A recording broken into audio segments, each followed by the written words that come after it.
G'day everybody, my name's Rhys. I am doing this video kind of as a new channel. You can see everything here is a little different. I think this is going to be one of a few videos that I make to kind of launch the channel, but I wanted to spend a bit of today discussing the Brownlow Medal, as it was pretty contentious at the time that it had been announced that Matt Rowell was 2025's AFL Brownlow winner, which personally I loved. I loved the fact that he managed to get the Brownlow this year, but at the same time, I fully understood why so many people were confused with a whole bunch of the different things.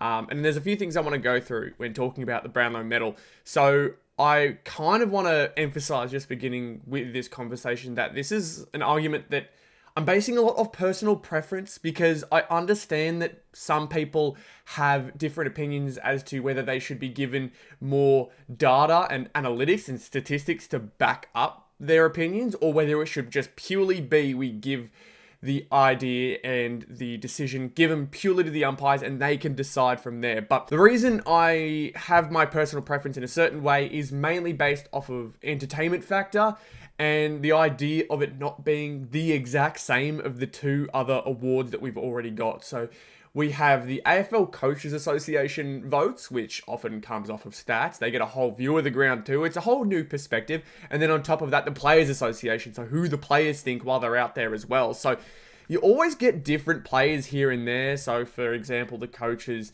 for the Coaches Association award, it's usually they can tell who's the most impactful, but when you're on the ground, it's probably the one who's the most recurring. It could even be your immediate opponent.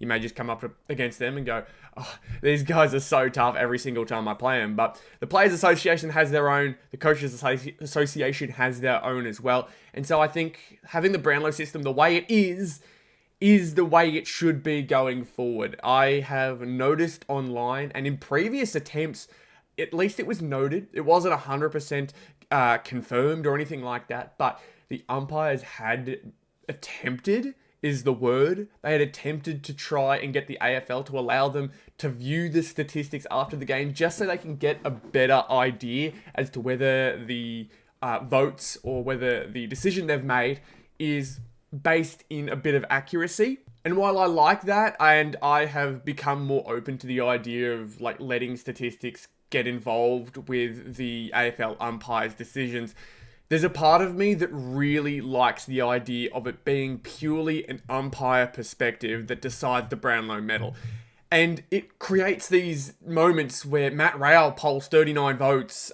You get the Naz game as well, which was wild. And that one is hard to excuse in the argument of keeping the Brownlow the way it is, because for him to only get 2 votes, despite Jack Viney having himself a fantastic statistical game as well, Nas just felt very clearly the best one on the ground. And so it's very hard to find out how they decided Jack Viney was the man to get 3 votes in that game. But that is one specific instance of the Brownlow Medal looking strange and feeling a bit, I guess, isolated from the AFL fan, AFL player, AFL coach experience and perspective.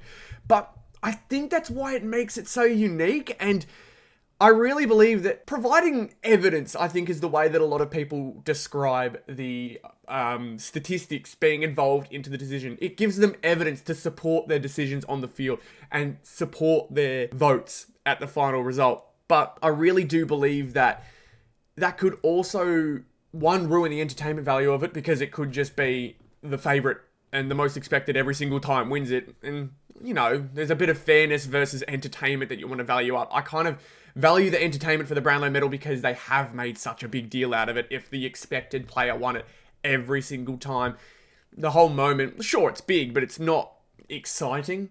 You turn it kind of into a modern day BNF night where, yeah, you feel great for the player who won the BNF and it's a fantastic achievement, but you kind of already knew who was going to win it, so it's not really like a mind-blowing achievement. But hey, that's what that's for. You got to recognize a great season when it happens. And so you can make that argument with the Brownlow. But I love the fact that the Brownlow is the night of nights for individual awards and individual medals.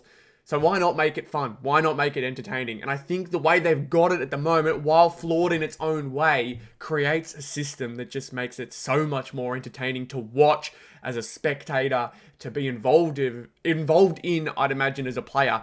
But one thing that AFL boss Greg Swan has made clear with the Brownlow in the future, or even as soon as next season, is that he's open to the idea of giving the umpires access to the statistics for the voting process. He has mentioned that he doesn't really have any queries or any problems in regards to the safety and corruption side of it, in that the votes are always safely kept. There hasn't been a process with that. It's something that I did talk to my mate Bem, otherwise known as the Premiership Quarter, who is doing fantastic at the moment in his own side of things. But we had an argument over on our joint podcast channel about it all. But it's something I wanted to talk about. It's something I'm a little bit passionate about. I'm surprised I'm so passionate about it because I think the way it's done allows for really, really exciting and fantastic moments. And while I understand the idea of taking away the achievement from some who absolutely deserve it, Nick Dacos, for example, 3 straight podium finishes, he is up there for the most votes in a season with, 38 or 39? But Paddy Cripps with the 45 in that other season stopped him from getting a Brownlow that you could very much argue he deserves. I think he's up to 109 in the last 3 seasons and no Brownlow to show for it. Is a seriously insane stat. And it makes you think, if I looked at the statistics, if I'm an umpire, if I looked at the statistics, would I have given Dacos more votes that he ended up getting? And probably more impactful in this case, would Matt Rowell have gotten 3 vote games and games he was expected to poll 0? I'm really interested in that. It also opens up the idea, Matt Rowell throughout the season was being questioned as to whether he was going to stop incidentally hitting or accidentally hitting umpires. Not like full on hitting them, if you're paying attention. It was more just accidentally brushing them as he was coming through or not giving them the pathway to run through. I thought that would stop him from getting this Brownlow award, and maybe that was expected with the odds on the night. But as you could see by the end of the night, Matt Rowell had polled votes we never thought we'd be seeing from him. And I'm really interested to see what had the umpires seen in those, because it's different umpires as well. So what were they seeing that Matt Rowell was doing that we weren't seeing? And I think that's why I love the way the Brownlow process is right now. I know that it's unfair for some people. Like I said, Dacos, Bont, those players, I feel like they're so hard done by that they haven't gotten the award yet. But at the same time, stories like Matt Rowell, I think, are going to be exciting look backs. They're going to be really, really nice. Hell, I still look back at Matt Prittis, who wasn't even picked in the AA side, or the AA squad, I don't even think. He wasn't even picked in the side, at least, the final 22 or 23 at that time. But yeah, he wasn't even picked in there.